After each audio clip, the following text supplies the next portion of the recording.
Hello viewers, আমি আপনাদের মাঝে প্রত্যেক দিনই আসি, আজকেও আসছি। আমি আজকে গতকালকে আমি আপনাদের মাঝে ছিলাম না। আমি গিয়েছিলাম এক জায়গায় যেখানে তথ্য নিতে।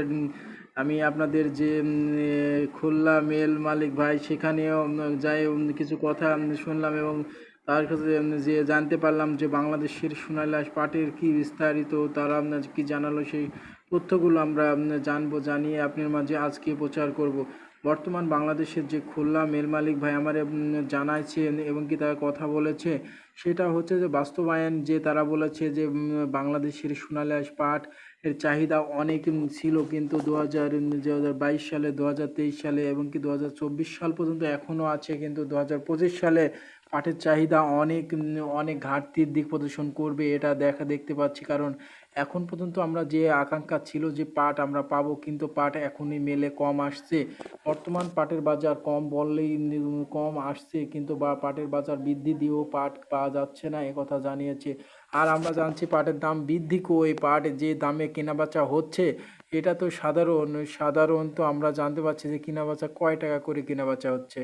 সাধারণ পাট আমরা এখানে তারা চাষিরা লস খাচ্ছে এবং বড় বড় ব্যবসায়ীরা লস খাচ্ছে। তিনি বলছে যে লসের কোনো কারণ নাই, বর্তমান যদিও কেউ পাট যেগুলো স্টক পার্টি আছে তারা এখন ছেড়লেও তাদের লাভ হবে, যে গত বছর যে পাটগুলো আছে সেগুলো ছেড়লে এবছর পাট উঠাকালে পাটের ন্যায্য পরিমাণ দাম দিয়ে পাট কিনবো। কিন্তু বাংলাদেশের এটা কিভাবে স্বাভাবিক করা যায়?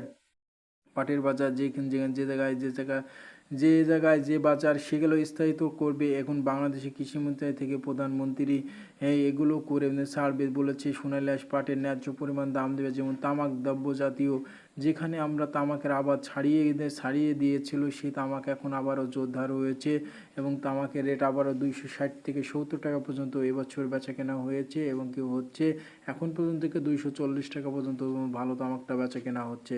বর্তমান তামাকের বাজার কুষ্টিয়া জেলা অনেক সুন্দর আছে, কিন্তু এখন বর্তমান শশার যে আপ ডাউন বাজারটা সেটা জানাবো। কালকে থেকে যে শশার যে আপ ডাউন বাজার সেটাও জানাবো, কাঁচামরিচ এবং রসুন পেঁয়াজ এই আপ ডাউন বাজারগুলোও জানিয়ে থাকবো। কিন্তু বাংলাদেশের সকল কিছু প্রধানমন্ত্রী বলেছে নিমন্ত্রণে রাখবো, এ কথা জানিয়েছে, কিন্তু বাংলাদেশের নিমন্ত্রণে যখনই রাখবে প্রধানমন্ত্রী, কিন্তু প্রধানমন্ত্রী যে রাখবে, কিন্তু তিনি কেন আমাদের যে স্থায়িত পাটের বাজার গেল তারা স্থায়িত রাখছে না কেন? তিনি বলেছে সব কিছু পাটের জিনিসে আমরা স্থায়িত বাজার করব এবং ন্যায্য পরিমাণ দাম দেব। বাংলাদেশের সোনালী ফার্স্ট কুষ্টিয়া জেলার যে পাটটা বেচা কেনা হয়েছিল, আজকে কুষ্টিয়া জেলায় খুচরা বেচা কেনা হয়েছে। আজকে ভালো মানের পাটটা 2300 টাকা, যেটা গড় পাট 2300 খুচরা বেচা কেনা হচ্ছে, এবং গড় গাড়ি লোড হচ্ছে 2420 টাকা, এবং ভালো মানের পাটটা 2500 এমনকি 2600 টাকা পর্যন্ত আজকে কুষ্টিয়া জেলা গাড়ি লোড হয়েছে। ভালো মানের পাট যেটা হিসনার পাট, যেটা নদীর পাট, যে পাটটা ফরিদপুরের লেভেলের, সেই পাটটা আজকে পাট বেচা কেনা হচ্ছে। কিন্তু পাটের দাম একটু হলেও বাড়ছে, বাড়তির দিকে আমরা দেখাশোনা পাচ্ছি, কিন্তু পাটের যে চাহিদাটা ছিল না সেই চাহিদাটা আমরা দেখতে পাচ্ছি, কিন্তু পাটের দাম বাড়ছে। একথা বাংলাদেশের প্রধানমন্ত্রী বলেছে যে বিদেশে সরাসরি পাট রপ্তানিত হবে, কোনো ভুল নাই, আমরা তোমাদের পাশে আসি থাকবো। এবং যদিও কোনো বড় বড় বিজনেসম্যান ভাইরা যদি বিদেশে, আমি যদি নাও সহযোগিতা করতে পারি, তাহলে অবশ্যই তারা বিদেশে যদি রপ্তানিত করতে পারে কোনো কারণে, তারা অবশ্যই জন্য করে, আমি তাদেরকে সহযোগিতার হাত বাড়িয়ে দেবো, একথা জানিয়েছে বাংলাদেশের প্রধানমন্ত্রী। তিনি হাসতে হাসতে আরও জানিয়েছে বাংলাদেশের যে পাট শিল্প এটা নিয়ে সারা বিশ্বে তোলপাড় হচ্ছে, এটা কিন্তু আমরা অবশ্যই জানবো। পাট আমাদের বাংলাদেশের অর্থকরী সম্পদ, সারা বিশ্বে যেটা যায় সেটা আমরা আবার সেই সম্পর্ক করব, আবার চুক্তি করব, এবং বাংলাদেশে 2025 সালে সারা বিশ্বে পাট যাওয়ার ব্যবস্থাপনা করবে বাংলাদেশের প্রধানমন্ত্রী, কথা জানিয়ে